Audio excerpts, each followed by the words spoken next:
Presentamos 24 Horas Central. La noticia internacional que ha marcado esta jornada ha sido el sorpresivo ataque de Irán contra Israel. Fueron lanzados 180 misiles en respuesta a las muertes de los líderes de las milicias de Hezbollah, Hamas y las fuerzas Quds. Ampliaremos y analizaremos este hecho que ha impactado el Medio Oriente durante esta misión.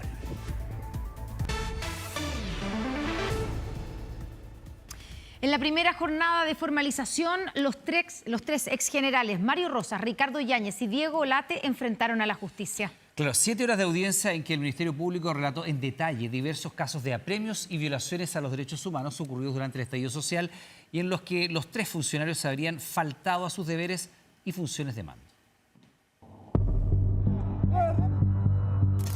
9 meses tuvieron que pasar para que esta audiencia se concretara y pese a que la defensa de los ex generales intentó ya en sala aplazarla una vez más, el juez no accedió. La finalidad de poder garantizar una igualdad de condiciones. Los tres enfrentan a la justicia, todos investigados por delitos cometidos durante el estallido social. Ricardo Yáñez, cuando era el director nacional de Orden y Seguridad. Diego Olate, cuando era subdirector de la institución. Y Mario Rosas, el general director. Se investiga el periodo comprendido entre el 14 de octubre de 2019 y el 31 de marzo de 2020. Tiempo en el que en medio de manifestaciones y protestas, diversas víctimas, especialmente de lesión ocular, y luego organismos nacionales e internacionales, denunciaron el actuar desproporcionado de carabineros en el control del orden público. A lo largo de todo el país, diversas personas fueron víctimas del accionar de carabineros, provocando lesiones de carácter menos grave, graves, gravísimas, mutilaciones y muerte. El rol que tenía cada uno de los exfuncionarios en esa época es clave para el Ministerio Público por todo lo que pudieron y debieron hacer y no hicieron. Conociendo de su ocurrencia, omiten en cumplimiento de sus obligaciones y encontrándose en posición y con atribuciones para ello, omiten sus deberes de intervención. Ricardo Yáñez, como director de Orden y Seguridad, tuvo a su cargo de manera directa las operaciones policiales desplegadas en todo el territorio. De él dependían todas las jefaturas de zonas a las que podía dar órdenes e imponer sanciones disciplinarias, incluso disponer cambios a políticas emanadas del general director. Se encontraba en posición y contaba con las facultades para impedir o hacer cesar los apremios ilegítimos u otros tratos crueles, inhumanos o degradantes que se estaban produciendo. Ricardo Yáñez, a juicio de la Fiscalía, omitió esos deberes. En el primer receso, el ahora ex general Yáñez, quien asumió la vocería por los tres, reaccionó. Una formalización que encuentro absolutamente injusta y absurda.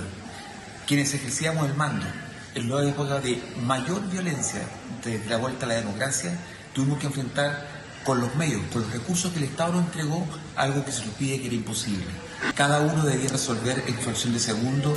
Son tiempos muy complejos, tiempos muy difíciles. Este audio, filtrado en noviembre de 2019 del entonces general director Mario Rosas con funcionarios, también fue expuesto en el tribunal.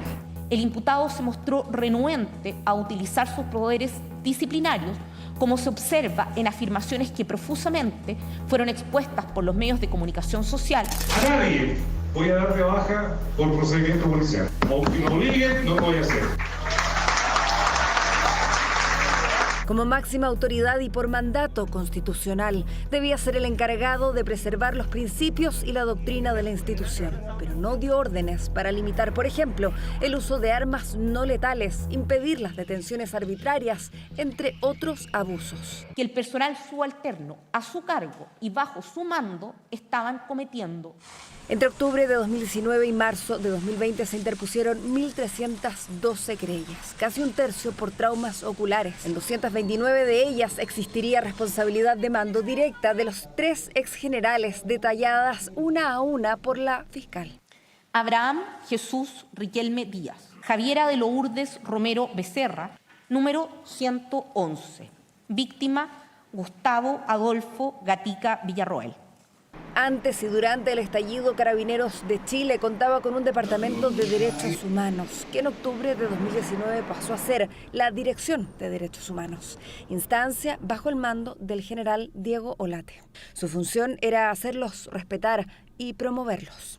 Frente al número de civiles lesionados por el accionar policial, el subdirector se encontraba compelido a realizar acciones positivas para impedirlos o hacerlos cesar, lo que no ocurrió. 7 horas de audiencia en las que a Yáñez, Rosas y Olate se les vio serios, a ratos conversando con sus abogados o entre ellos.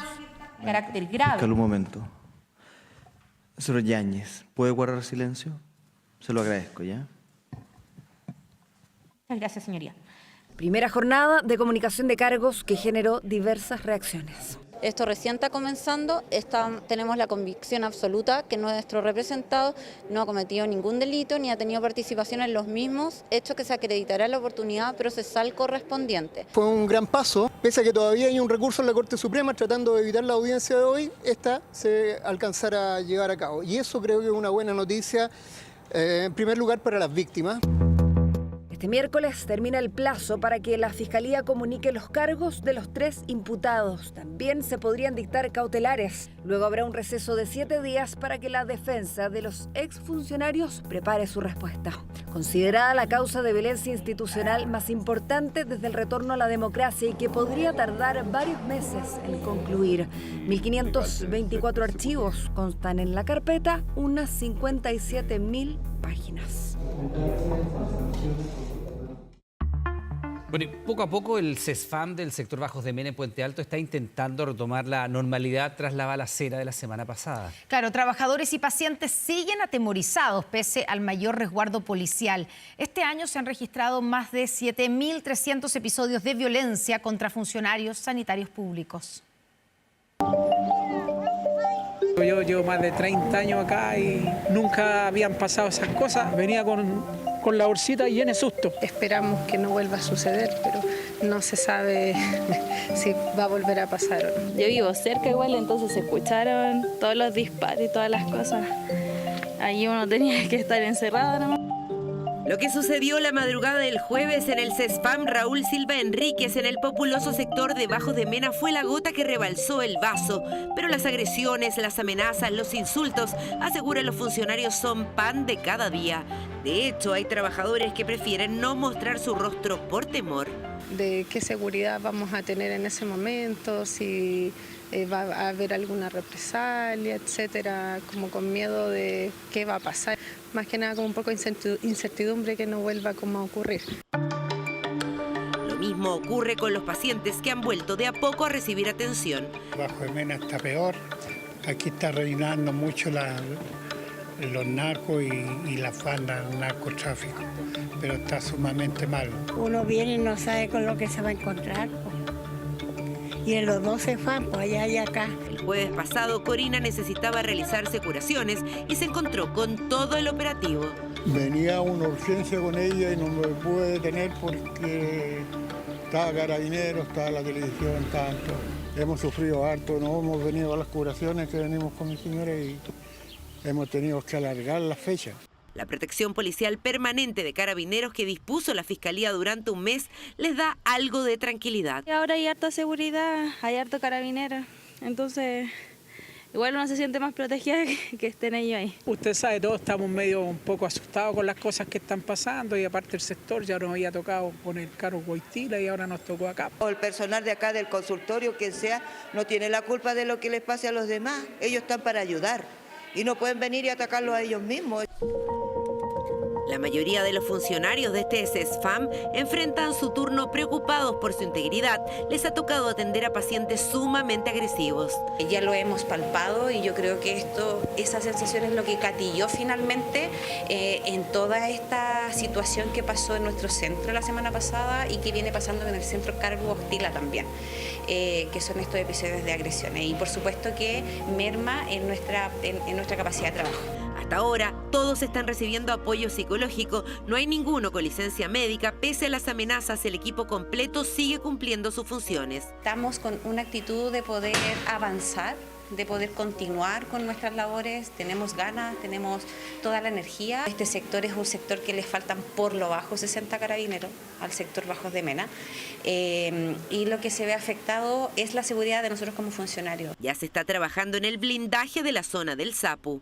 Y adicionalmente estamos abordando otros requerimientos que nos hicieron, por ejemplo, el tema del estacionamiento, sobre todo también acompañar a los funcionarios. Yo creo que esto tiene mucho que ver también con que entiendan que no están solos. Problema que además se repite en otros establecimientos de salud. El 2023 se registraron 9.727 agresiones a funcionarios de esta área, es decir, 26,6 episodios diarios. Este 2024 ya han denunciado 7.319 agresiones, lo que representa 28,5 incidentes diarios. De seguir esta tendencia, se calcula una preocupante alza al terminar este año. Queremos conocer esos datos y queremos plegarnos a esa discusión porque finalmente todas las medidas de protección de los funcionarios de la salud se tienen que hacer en concordancia con los funcionarios de salud que trabajamos en esos lugares. Un catastro hecho por el Ministerio de Salud identificó que el 68% de las agresiones han sido verbales, el 10% de tipo físico y un 2% de ataques contra la infraestructura. Hay una reunión pendiente entre el Colegio Médico, el Ministerio del Interior y las policías para analizar estas cifras y trazar una estrategia para enfrentar un problema que afecta la atención oportuna de la población más vulnerable. Internacional. Bueno, ya lo habíamos anunciado, esta es la noticia internacional del día. Irán lanzó un ataque masivo contra Israel con más de 180 misiles balísticos, lo que elevó las alarmas por la ampliación del conflicto en Medio Oriente. Y para analizar los efectos de esta noticia, estamos aquí en el estudio con Andrea Aguilar. Andrea, buenas noches. Tú ya habías hecho un adelanto de este drama. ¿Cómo estás, Connie? Muy buenas noches. ¿Cómo están ustedes en sus casas? Los voy a invitar, antes de empezar a analizar esto, a escuchar cómo sonaron las sirenas en distintas partes de Israel y darnos una idea de lo que vivió esta población durante esta jornada.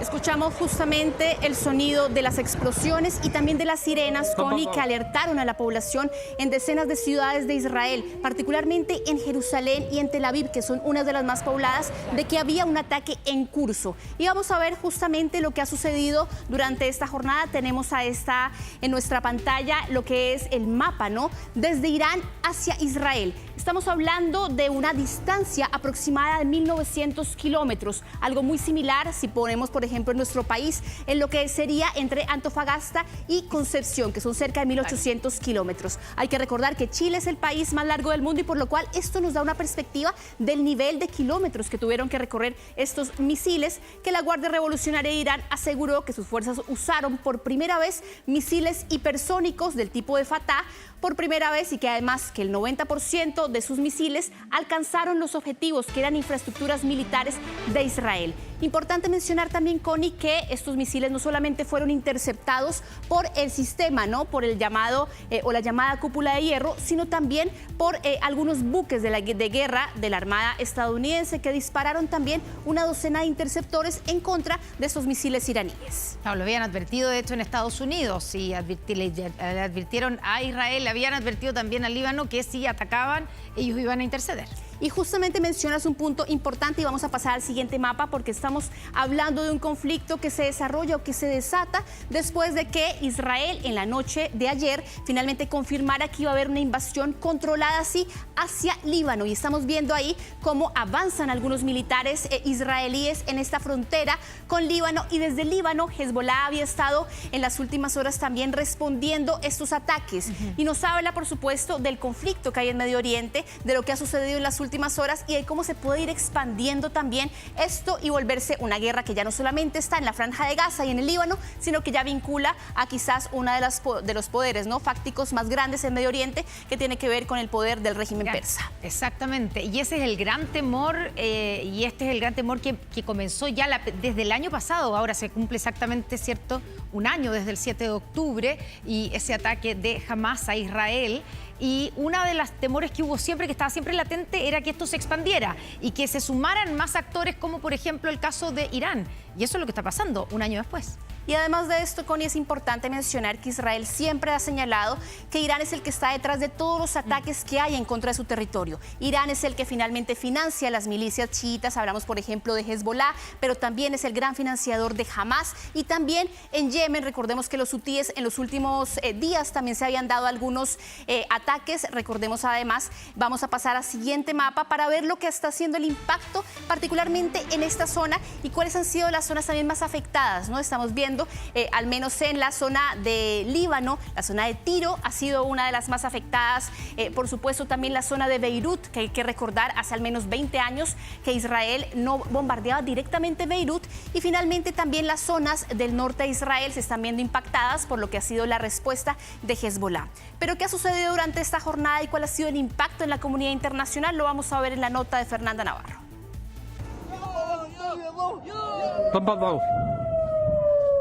Se advierte que si el régimen sionista reacciona militarmente a esta operación, se enfrentará a más ataques aplastantes y destructivos. El lanzamiento de 180 misiles a territorio israelí fue la respuesta de Irán a la muerte de los líderes de Hezbollah, Hamas y las fuerzas Quds. Un ataque que provocó la activación inmediata de sirenas en todo el país, mientras que en Tel Aviv y Jerusalén se escucharon fuertes explosiones. La operación recibió los elogios del presidente iraní, que la calificó como una respuesta decisiva a la agresión israelí. Mientras que desde el ejército de Israel aseguraron que demostraron toda su capacidad para impedir el logro del enemigo, además de advertir que ellos elegirán cuándo cobrarán venganza. Irán cometió un gran error esta noche y pagará por ello. Irán no entiende nuestra determinación de defendernos y de tomar represalias contra nuestros enemigos. Estamos en ese juego en el que hay que responder por dos razones. Una, por dar una imagen de fuerza hacia el exterior o hacia el enemigo en este caso, y por otra dar una imagen de fuerza hacia el interior. Os vamos a defender y esto no va a quedar impune. Un conflicto que se extiende y provoca reacciones fuera de la región. Desde la Casa Blanca aseguran que monitorean la situación en Medio Oriente y ordenaron que su ejército apoya la defensa de Israel, país en el que residen al menos 10.000 chilenos, quienes en contacto con 24 horas relataron estas horas de máxima tensión en territorio israelí. Fue bastante rápido y bueno, por suerte estábamos súper advertidos de que teníamos que estar cerca de los lugares protegidos y eso fue lo que hicimos en el momento en que empezaron a sonar las alarmas. La población acá está preparada en general, todo el mundo sabe que depende en qué parte del país vives, desde que suena la alarma tienes cierta cantidad de tiempo para llegar al búnker. Estos búnkers están por todas partes en la ciudad y siempre está cerca de uno. En nuestro país, desde Cancillería se condenó el ataque y se hizo un llamado a bajar las tensiones entre los países involucrados. Rechazamos el uso de la fuerza de parte de cualquier actor y reiteramos el llamado al cese al fuego para finalizar la violencia en la región. Mientras que el ataque fue celebrado por el grupo armado palestino Hamas y por centenares de personas en la Franja de Gaza, en Irak y en Irán. Hemos estado esperando este día por mucho tiempo y no nos molestaría si Israel nos ataca de nuevo. Los enfrentaremos con nuestras vidas. El ataque de Irán dejó un fallecido en la ciudad de Jericó, aunque la mayor cantidad de muertos en Israel se registró este martes, tras un ataque armado en el que 7 personas perdieron la vida y más de una decena resultaron heridas en la ciudad de Jaffa, al centro del país. Mientras que Beirut, la capital libanesa, fue escenario de un nuevo ataque israelí, elevando las alarmas en un conflicto que ya está próximo a cumplir un año. Y de regreso acá a nuestro país, su habilidad al volante impactó a todos los policías que lo siguieron por varias comunas hasta capturarlo. Después de atraparlo, las sorpresas siguieron. Se trataba del líder de una banda delictual que, con solo una pierna y un bastón ortopédico, logró poner en aprieto a los carabineros. Mire.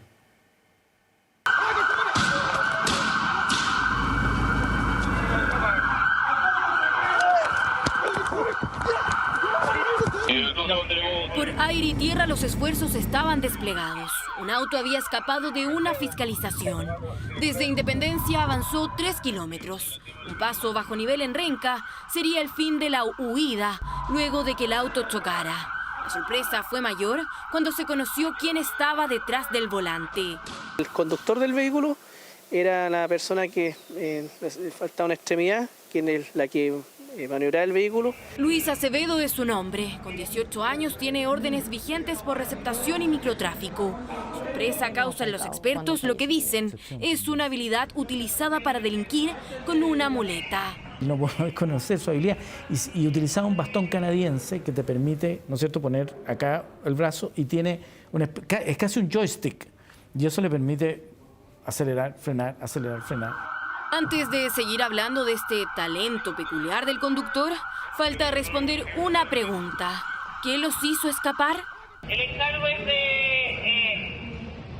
el 30 de septiembre. Con pérdida total, una pareja recuperó su auto. En la ruta 78 habían sido víctimas de una encerrona. Nos bajan 12 tipos y amedrentando al tiro, me hicieron tirar el vidrio del copiloto. Ellos venían con pistola a todos los hombres, que eran 3 personas hombres que iban en el auto. Les golpearon en la nuca con la cabeza. Dicen que no vieron a un hombre que usara muletas. Ahora que se enteraron de quién conducía su vehículo luego del robo, su impresión se resume en una sola palabra. No, lo encuentro insólito. Me parece insólito. Pero este avesado conductor no iba solo. Con él 3 adolescentes de entre 15 y 16 años. Nuevamente, menores de edad ligados a la delincuencia. Carabineros ha cifrado que durante los últimos años ha aumentado en sobre un 45% la participación de niños y adolescentes en delitos graves contra las personas. Inmediatamente post pandemia teníamos alrededor de 25.000, 26.000 y volvieron a las cifras de prepandemia, que son del orden de los 36.000. Luis Acevedo quedó con arresto domiciliario. Pero ojo, que no sería solo el conductor, sino que según la policía, el líder de la banda, una que podría estar detrás de encerronas y portonazos en la capital. Bueno, y hablando de actos delictuales, el dato era un secreto a voces, pero ahora se confirma. La mayoría de los comerciantes reconoce haber sido víctima alguna vez de la delincuencia. Hay casos en los que además los delitos se repiten.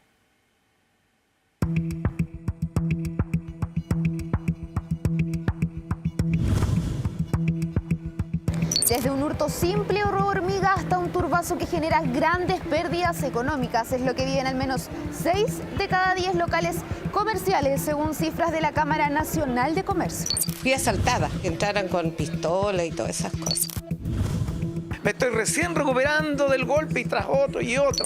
Pero ¿cuáles son los factores y cuáles son las zonas más afectadas a nivel nacional?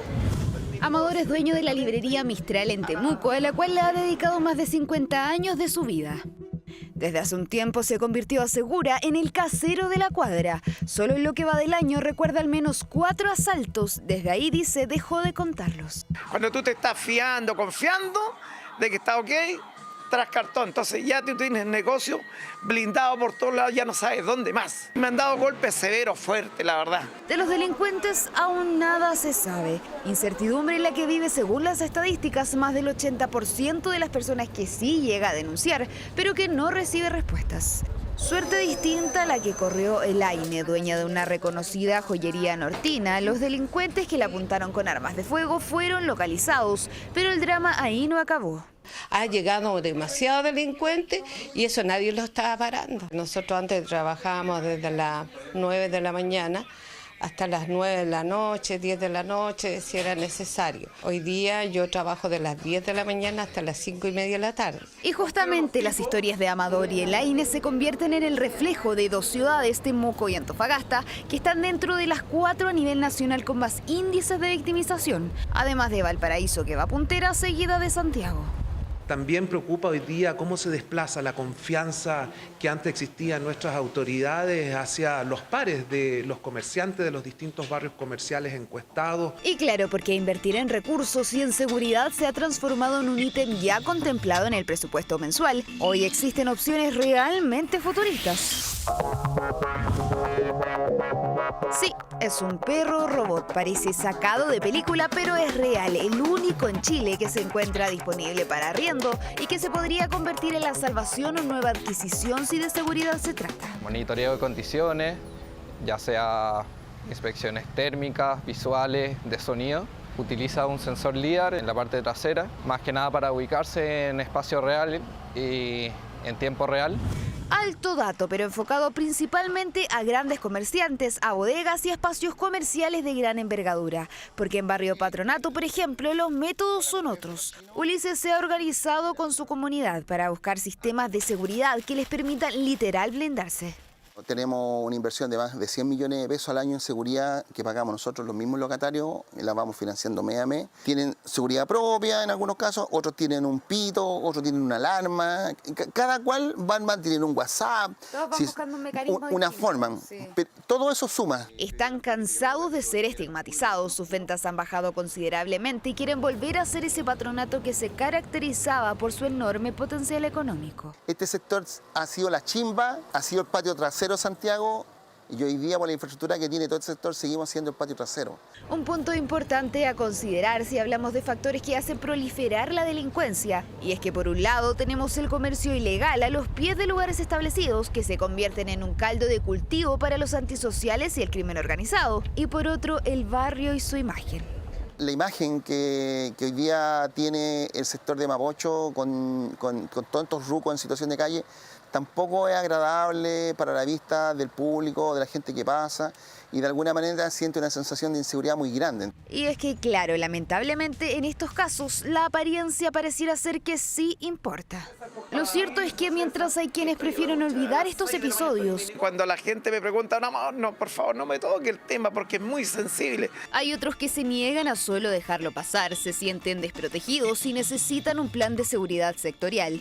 Datos que abren nuevamente el debate en torno a qué tan seguro se convierte hoy salir a comprar o simplemente salir a trabajar. 20 cirugías al día se estarían dejando de hacer en el Hospital Carlos Van Buren de Valparaíso por falta de insumos y de financiamiento. Una deuda de 13.000 millones de pesos y la ausencia de insumos ha desatado lo que se ha catalogado como una catástrofe sanitaria.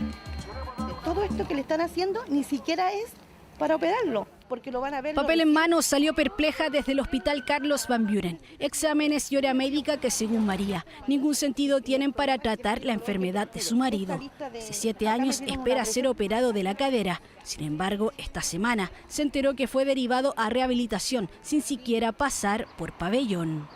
La lista de espera quedó fuera y ahora me lo mandaron a buscar, pero no para operarlo, sino que para rehabilitación. Ahí está el pobrecito esperando que lo opere.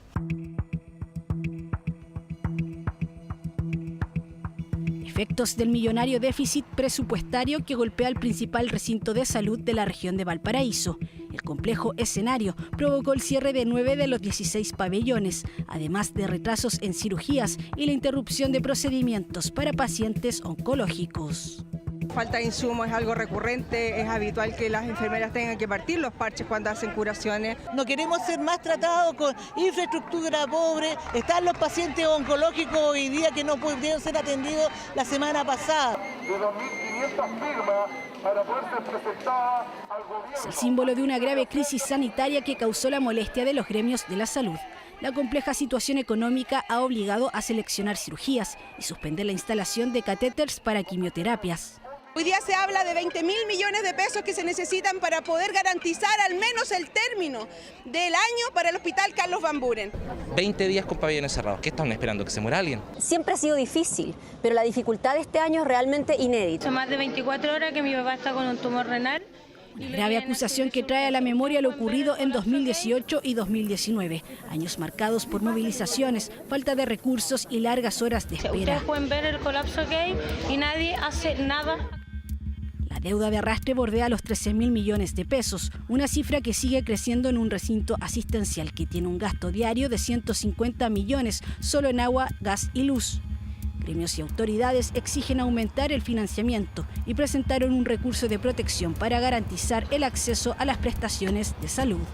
Hoy estamos exigiendo junto a los trabajadores que el gobierno, a través del Ministerio de Hacienda, inyecte, reasigne recursos extraordinarios para atender la emergencia. El Hospital Carlos Van Buren hoy día es un hospital que ya casi no puede funcionar por una muy mala gestión. Las cirugías que fueron suspendidas se están reprogramando. Se suspendieron la instalación de catéteres, ¿sí? Para pacientes que requerían un tratamiento. Parte de las complejidades presupuestarias van a ser debatidas ahora por el Congreso Nacional.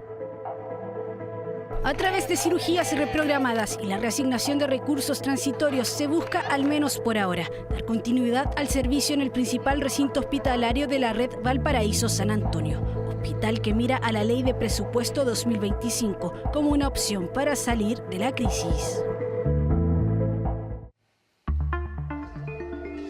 Bueno, menos de 24 horas duró el intento de los diputados de Renovación Nacional que pretendían acusar constitucionalmente al presidente Boric. La acción, que demostró desorden y descoordinación dentro de la tienda, recibió críticas del oficialismo, la oposición y la propia directiva del partido. ¿Piensa que van a regular la política siempre en movimiento? Y prefiero que... Vamos a conversar. Nosotros vamos a seguir conversando. Caótica, álgida y polémica mañana para Renovación Nacional, lo que se evidenció en los pasillos del propio Congreso. Efectos del llamativo y sorpresivo anuncio de sus diputados, quienes hace solo horas decidieron anunciar una acusación constitucional al presidente Boric. Remesón total en la tienda, primero, porque la decisión la adoptaron solo 15 de 22 parlamentarios, y segundo, porque al desacuerdo de varios se sumó que la determinación se adoptó a espaldas de la propia directiva del partido. Yo ya hice mi declaración.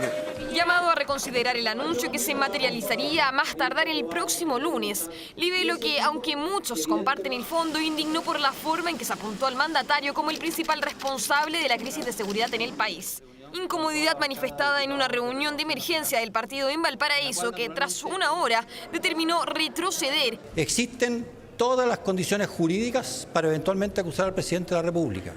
Pero Renovación Nacional va a apostar nuevamente por la conversación, por la evaluación. Tras esto, la directiva y los jefes de bancada de RN solicitarán reunirse con el presidente Boric, acción que molestó a los socios de Chile Vamos y muchos personeros del piñerismo, que lo compararon con el llamado guión autodestructivo de la entonces oposición, utilizado para desestabilizar, a su juicio, la administración Piñera.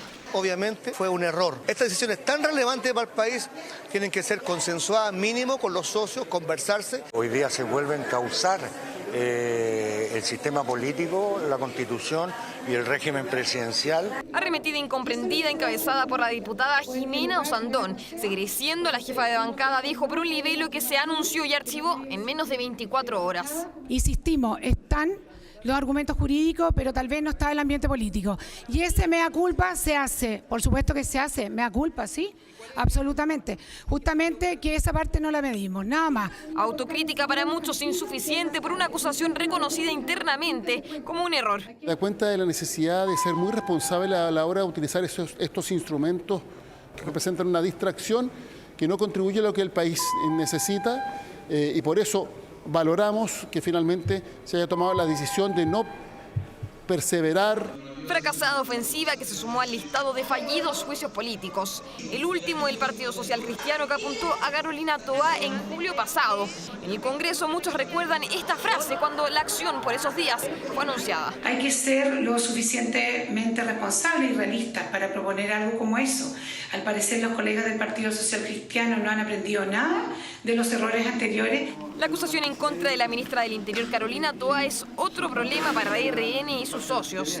De acuerdo al libelo de republicanos, la crisis no es atribuible exclusivamente al gobierno del presidente Gabriel Boric, apuntando también a la administración Piñera.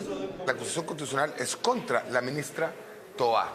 Ahora, lo que esté en el libelo acusatorio se resolverá o se estudiará en su mérito. Y si efectivamente las razones son objetivas y se toma la decisión como bancada de apoyar igualmente esa acusación contra la ministra del Interior, bueno, pues será porque razones de fondo hay. Nueva encrucijada que divide a la oposición por el rol de Sebastián Piñera. El texto será visto este miércoles por primera vez por la comisión revisora. Tiempos que corren en paralelo a las otras 3 acusaciones en contra de 3 ministros de la Corte Suprema que tensionan al Congreso porque se debatirán a solo días de la elección del próximo 26 y 27 de octubre.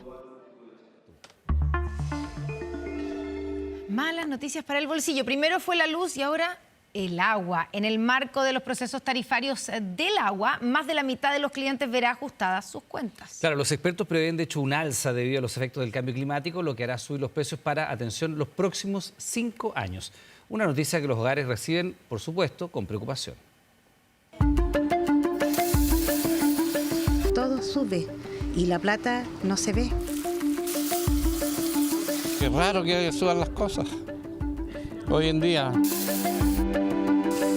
Es lo que uno no quisiera, pues.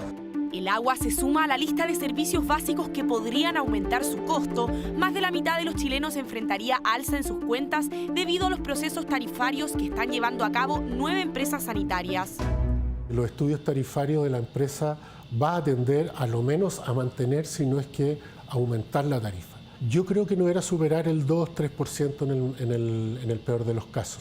Y la autoridad lo que va a tratar es de mantener o rebajar la tarifa. En el proceso anterior, por ejemplo, Aguas Andinas bajó las tarifas en un 3% y ESVAL mantuvo sus valores. En esta nueva fase se definirá cuánto pagaremos por el agua potable en los próximos 5 años. Todo el bolsillo nos afecta, pues, todo lo que sea alza. Porque los sueldos aquí son muy bajos, entonces no se alcanza a mitigar, digamos, el impacto de la alza. Actualmente en el país hay 19 procesos tarifarios en curso, los que involucran a empresas sanitarias de 5 regiones. Pero Aguas Andinas y ESVAL abarcan el 99% de los hogares del país, equivalente a 3 millones de clientes. No, a mí no me parece nada de bien, porque al final, imagínate, los sueldos no ameritan para tantas alzas. Evelyn podría ser una de las afectadas por esta posible alza. Vive en Recoleta con su marido y 3 hijos y asegura que ya siente el impacto del gasto de agua en su hogar, especialmente en esta época donde el consumo comienza a incrementarse. En invierno habrán sido como unos 25, 30 y ahora yo creo que van unos 40 y algo. Mira, ahora el pasto ya está feo, entonces hay que tratar de regarlo todos los días para poder mantenerlo y que ya se esté verde. En tiempos de alza, cada gota cuenta. Los esfuerzos de muchas familias como la de Evelyn están puestos en ahorrar. En su hogar la estrategia es clara. Hay que compensar para equilibrar las cuentas. Lavo 3 veces a la semana y espero, como te decía, espero que las cargas sean completas, como para reducir el tema del consumo del agua. Y carga rápida. Posible subida de valor que se explica principalmente por los efectos del cambio climático. Sabemos que los efectos del cambio climático nos pegan fuerte y por eso necesitamos anticiparnos, ser un país resiliente. Y para ello estamos haciendo las inversiones y vamos a seguir haciendo las inversiones necesarias para asegurar la calidad y continuidad de la entrega del servicio de agua potable. La industria sanitaria destinó cerca de 1.600 millones de dólares a obras y medidas para hacer frente al cambio climático en el periodo 2010-2020. Se espera que la inversión sume unos 2.300 millones más de aquí al 2040. Para algunos es clave, además, seguir modelos exitosos de otros países. En el caso de Israel, en que el 75% del agua se reutiliza. Chile no llega ni al 2% de la reutilización de las aguas. Los procesos tarifarios del agua deberían finalizar en 2024 o a comienzos del 2025, pero mientras el agua sigue su curso, el bolsillo se aprieta ante una eventual alza y en cada hogar algunos buscan la forma de aliviar esa carga.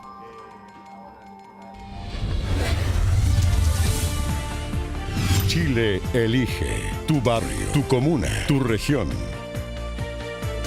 Las investigaciones por casos de corrupción han impactado a una serie de municipalidades. El mal uso de recursos públicos ha afectado la gestión de decenas de alcaldes. Si revisamos algunas de las cifras, podemos ver que el Consejo de Defensa del Estado hasta el año pasado presentó acciones judiciales relacionadas a 135 municipios. Estos representan el 39% de las comunas del país. Del total de estas acciones judiciales, 95 casos fueron cerrados o suspendidos, como lo vemos aquí en pantalla, y en el 58% no se determinaron culpables. Hay casos que siguen siendo investigados, pero lo cierto es que afectan la confianza de la ciudadanía en las instituciones. ¿Qué casos han sido emblemáticos? ¿Quién fiscaliza a las municipalidades? Lo revisamos en el siguiente informe. Katy Barriga seguirá con arresto domiciliario total y el próximo 13 de septiembre será reformalizada. Prisión preventiva para el alcalde de Recoleta, Daniel Jadue, quien salió esposado.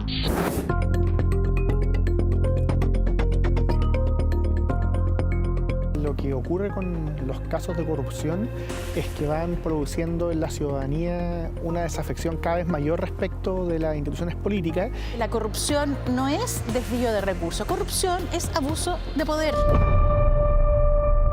Entre 2009 y 2023, el Consejo de Defensa del Estado presentó 203 querellas por delitos de corrupción que involucran a municipalidades, funcionarios, corporaciones y autoridades. Las municipalidades con más querellas por casos de corrupción son Tierra Amarilla con 7 causas, Viña del Mar, Talcahuano, Maipú, Cerro Navia y Chillán con 5 y Valparaíso con 4 causas.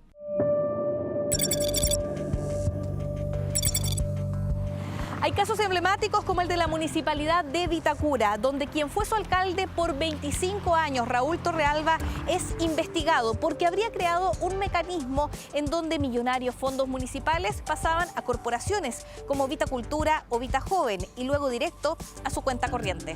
Lo que ocurre es que los municipios son entidades autónomas que además manejan porciones de recursos muy importantes y respecto de las cuales siempre está la pregunta si son debidamente fiscalizadas o no. Es fundamental revisar cómo están hoy día constituidas las municipalidades y la cantidad de atribuciones que estos organismos tienen sin contrapeso, que finalmente eso es lo que genera estos espacios.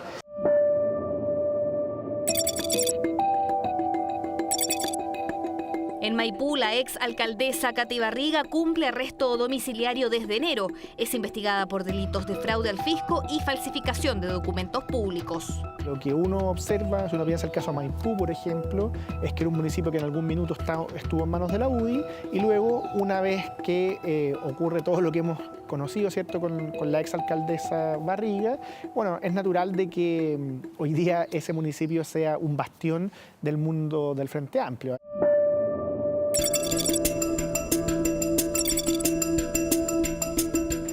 En 2015, el alcalde de Recoleta lanzaba una idea que sonaba como innovadora, las farmacias populares. Hoy la Asociación de Farmacias Populares es investigada por posiblemente haber pedido coimas a empresas. ¿Para qué? Para haber sido proveedoras de las farmacias populares. Tiene que ver con el poder y con el abuso de poder. Pero cuando traspasamos los límites de confianza de ese poder, llegando a un abuso de poder, se generan estos espacios de corrupción. A pesar de la falta de controles, hay organismos que pueden mirar de cerca el trabajo de las municipalidades.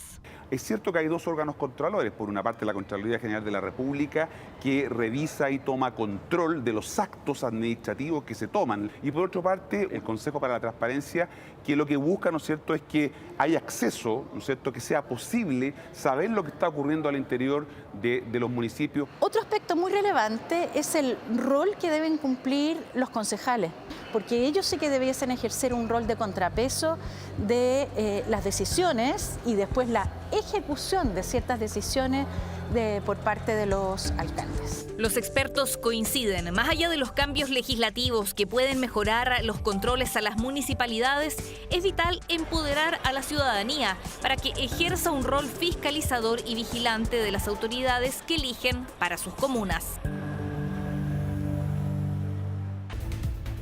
Ya estamos de regreso a la noticia para contarles de los graves disturbios que se registraron en un centro de salud familiar en Maipú. Desconocidos intentaron linchar a un hombre acusado de agredir sexualmente a una funcionaria. Más detalles con David Maldonado, hasta ahora en directo. David, ¿cómo estás? Buenas noches.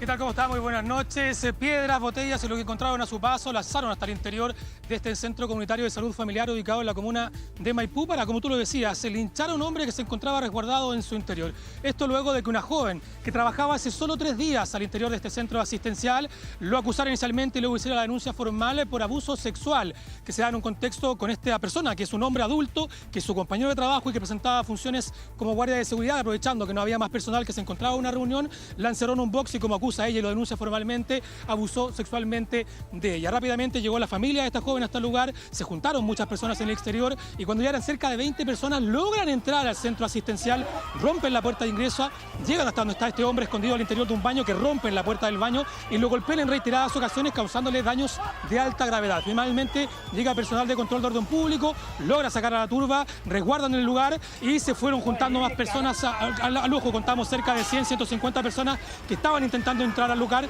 lanzando piedras y objetos contundentes. Finalmente el carro lanzaguas logra dispersarlos y el carro lanzagases se lleva a este hombre en calidad de detenido hasta la prefectura Rinconada, mientras nosotros esperamos por supuesto alguna avisoría por parte de Carabineros para saber el estado de salud de la joven y también qué va a pasar con este hombre.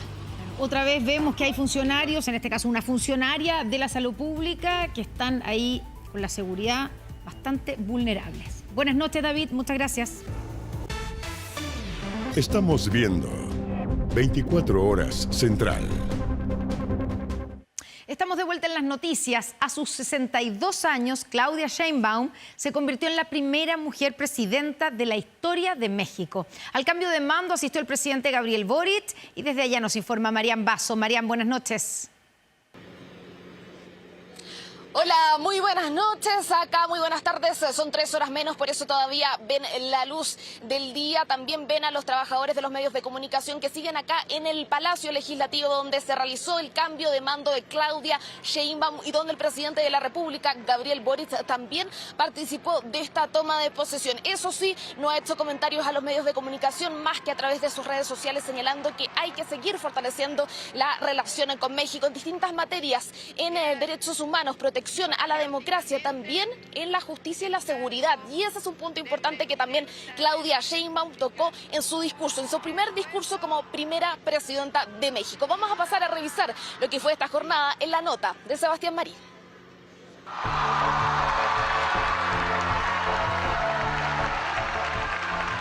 A las 11:24 de la mañana de México llegó Claudia Sheinbaum hasta el Palacio Legislativo de San Lázaro, donde iba a jurar como la primera presidenta mujer de la historia de este país.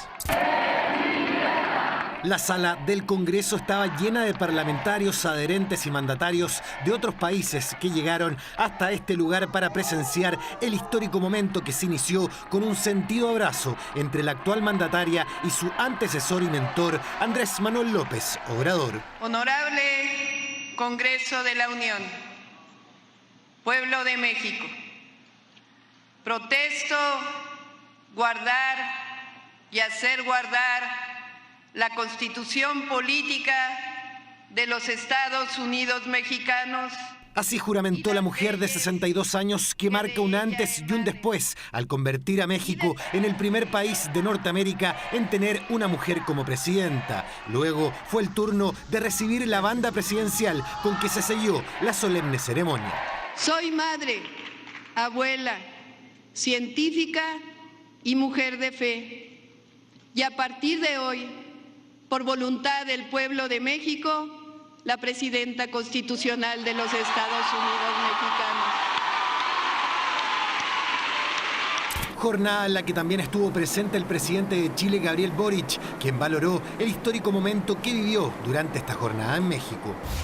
Honrado de asistir a un día tan importante para Latinoamérica, Claudia Sheinbaum se convirtió hoy en la primera mujer presidenta de México y solo tengo buenos deseos para su gestión, en la que espero fortalezcamos la relación entre dos pueblos que nos queremos tanto. ¡Que viva Chile y México unidos! Sin embargo, Sheinbaum reside un país con un 36% de su población en la pobreza, donde los homicidios durante el 2023 superaron las 30.000 muertes y cuya corrupción ha llevado a México a estar en el puesto 123 de 180 países. Desafíos a los que se suma una economía convulsa.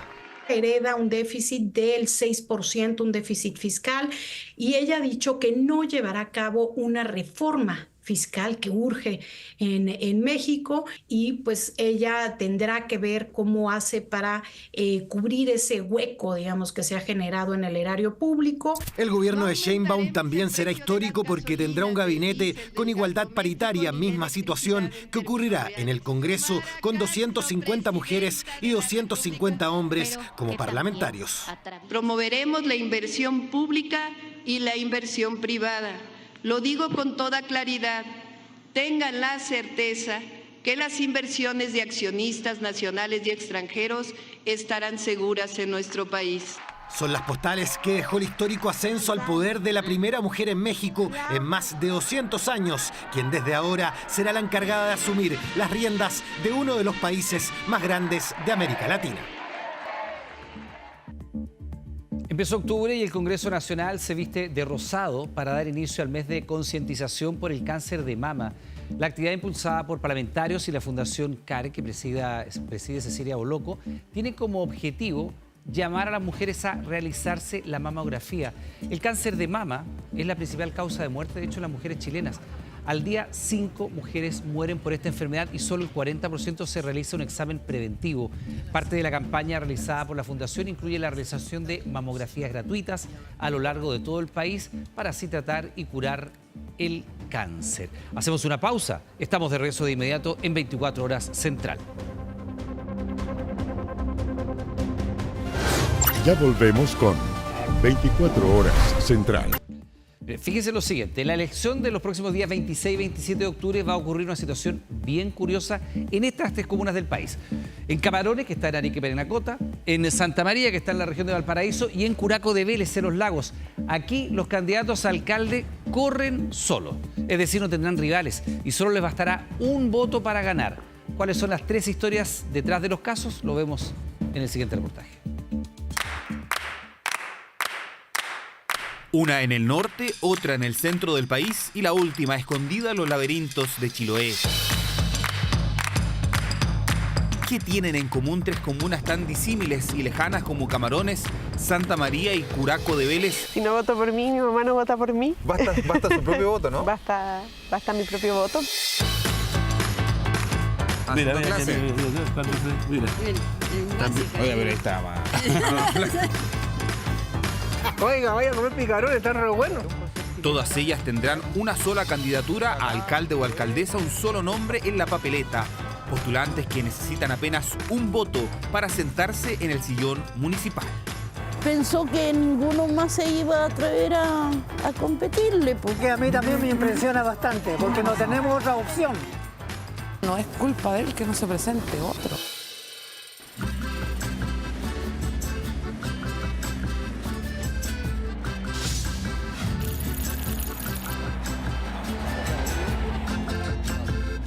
Finalmente hemos llegado hasta la plaza de Curaco de Vélez para conocer a la alcaldesa Javiera Yáñez, que es parte de esta singularidad electoral.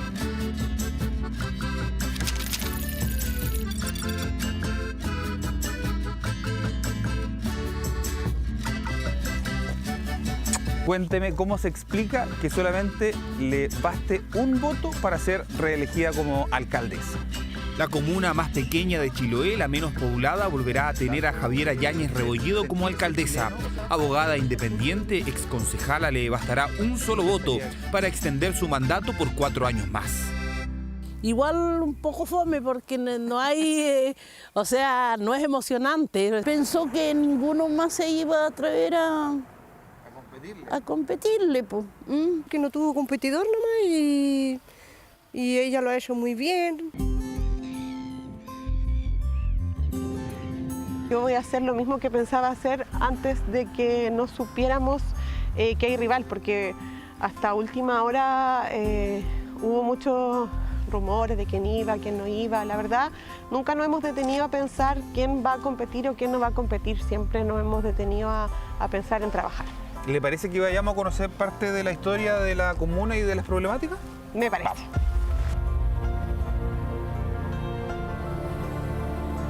El canal que ustedes atravesaron cuando vinieron para acá hace unos poquitos años atrás no tenía ni siquiera transbordo nocturno.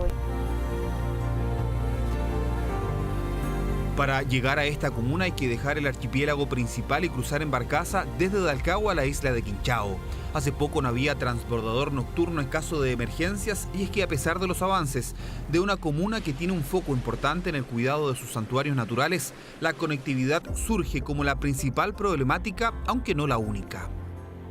La solución que hay en el canal de Alcagüe, que tenemos que trabajar e impulsar juntos, es hacer un puente, pero la gente está cansada de decir falta el estudio de prefactibilidad, el estudio de factibilidad, cuando sabemos que esa es una necesidad. Quizás mejorar los caminos, está en proyecto, lo que tengo entendido, de mejoramiento del CEFAM.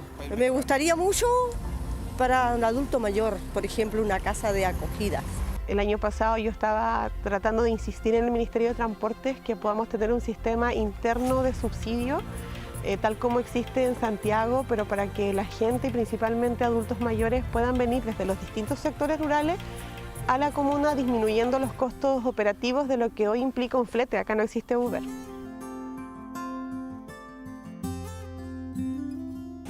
Con mi voto y el de mi mamá. Esos votos están seguros. Por lo menos el mío y el de mi mamá, y si mis perritos pudiesen votar, también. Pero la gente, este proyecto lo construimos todos.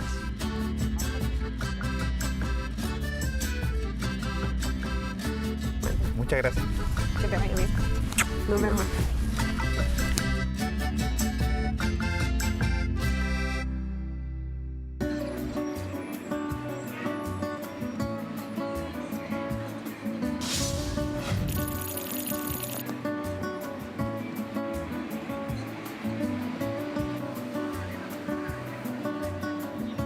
Hemos dejado atrás el sur de Chile y llegamos hasta acá, la tranquila comuna de Santa María, tierra de sol y fruta, en la región de Valparaíso, para conversar con Claudio Zorita, que ya fue alcalde de esta comuna y que será el único postulante a la papeleta de octubre.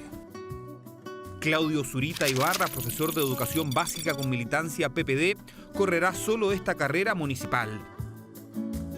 Hola, hola, ¿cómo estás, Nike? Bien. ¿Cómo estás? ¿Cómo le ha ido? Bien, ahí está. Don Claudio, ¿cómo está? Hola, ¿cómo estás? ¿Cómo están? ¿Cómo les va? Mucho gusto. La sensación, esto de ser candidato único y de que con su voto sale alcalde. Bueno, contento, felicidad yo creo, porque su respaldo a la gestión que uno hizo anteriormente. El actual concejal fue 4 veces alcalde, logrando en 2016 el 100% de los votos al participar, al igual que ahora, como único candidato. ¿Es bueno para la democracia que haya solo un candidato? Porque... Claro, desde ese punto de vista de la democracia no es tan bueno, Por eso mismo queremos fortalecer en nuestro periodo la Oficina de la Juventud para formar nuevos líderes, digamos, en nuestra comuna. Si bien está en campaña, a este candidato lo saludaron todos y él conocía el nombre de todos mientras hacíamos la entrevista. Mira, él le dice como apodo Rasputín. ¿Cómo ha estado? ¿Cómo está ahí? Mira. Más de 90 años, don Pedro. Tiene más de 90 años. Una exalumna. Hasta sus exalumnas se acercaron a mostrarle los recuerdos de sus años de docencia. ¿Haciendo clase? Mira. En básica. Oye, pero ahí está más...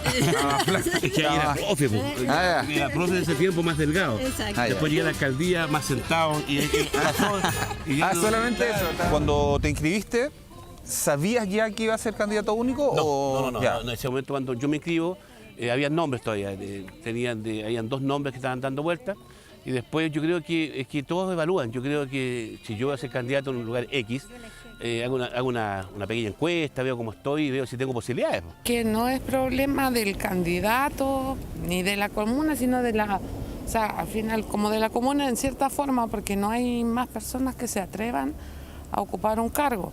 Falta más cámaras. ¿De seguridad? ¿Por qué hay delincuencia acá ahora? Delincuencia hay en todos lados.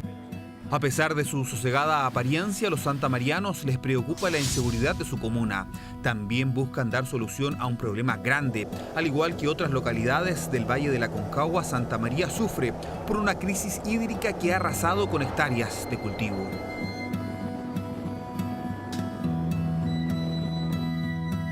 Este paño es importante porque de alguna manera muestra lo que ha sido la sequía acá en esta zona, ¿no? Bueno, lo que te explicaba, estaba todo plantado. Habían durazno acá abajo, distintos fundos, más habían parrones, más al fondo más parrones, más durazno, y ahora por la sequía se dejó estar. ¿Qué pasó con esos agricultores? Los agricultores, algunos están esperando, algunos me imagino que van a parcelar, lo más probable, algunos están vendiendo a lo mejor.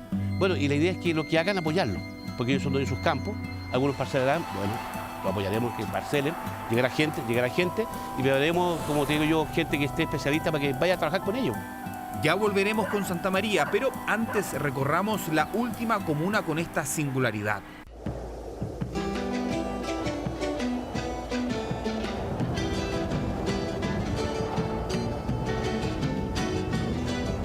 La sinuosa ruta de esta quebrada da la bienvenida al Valle de Camarones, la tierra de la cultura chinchorro, donde Cristian Zavala Soto, planificador social, militante demócrata cristiano, que fue 4 veces concejal, ahora va por la reelección.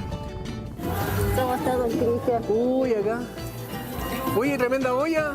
Y cuando CERVEL hace la entrega de la información, ¿no? Publica los resultados de las postulaciones, nos encontramos que somos los únicos que habíamos presentado. De cierta manera, así aceptada nuestra carrera para ser alcalde de la comuna de Camarones. Si no hay, tendrá que ser él nomás, po. Y si hay, pueden postular igual. Porque no hay otro, po. ¿Por qué no hay otro? ¿Por qué crees tú que es candidato? No sé, pues no les gustará. ¿Cordero? ¿Corderito allá? Mira que el cariño de los vecinos no se puede despreciar. En medio de festividades en el valle, los camaronenses son categóricos. La gran falencia acá es el tema de los servicios básicos, lo que refleja su condición de comuna completamente rural. Bueno, a mí me falta internet, donde en lugares que estoy yo, de Pachica. Allá cultivamos, pues trabajamos en la agricultura. Y la verdad que no hace falta señal. Que la comuna está muy atrasada. Si usted recorre la comuna completa, ve los caminos cómo están. Puros baches, hoyos. Nosotros tenemos hasta el día de hoy solamente una posta de atención primaria que tiene más de 25 años, en la misma categoría. Y tiene un solo médico para todo el territorio. Nosotros aquí estamos buscando crear un Cefam nuevo. A propósito de ideas, volvimos a Santa María, la región de Valparaíso. Acá Claudio Zurita busca activar el turismo, apelando incluso al magnetismo de la naturaleza. Llegamos al famoso árbol magnético. El auto lo vamos a parar acá y el auto solo, motor parado, va a salir caminando ahora allá. ¿Cuál es el secreto? Esto es un secreto, está guardado por miles de años acá. Ya, entonces, en rigor tú deberías acá parar el motor. Yo primero me voy a parar frente, como dice ahí. Me voy a parar frente. Espérate, ¿esperamos acá? Sí, vamos a parar. Dice aquí al frente. Justo acá tiene que ser. Claro, esa es la... Ya. Neutro, voy a apagar. Vea, está todo apagado. Saco. Está neutro. No tengo nada. No hago nada. Efectivamente. No hago nada. Estamos viendo y rápido, ¿ah? Mira. No hago nada. Magnetismo que de seguro también arrastran estos 3 candidatos a los que les basta asegurar un voto para liderar los municipios del caluroso Camarones, el apacible Valle de Santa María y el mágico Curaco de Vélez en Chiloé. La singularidad de estas elecciones y la oportunidad de estos 3 postulantes de ganar sin problemas esta carrera que están corriendo solos. La música infaltable para anunciar lo que viene, porque termina la noticia. Pero sigan TVN porque ahora viene... Mi nombre es imperdible, no se lo pierdan. Buenas noches, hasta mañana. ¿Y tú cuándo?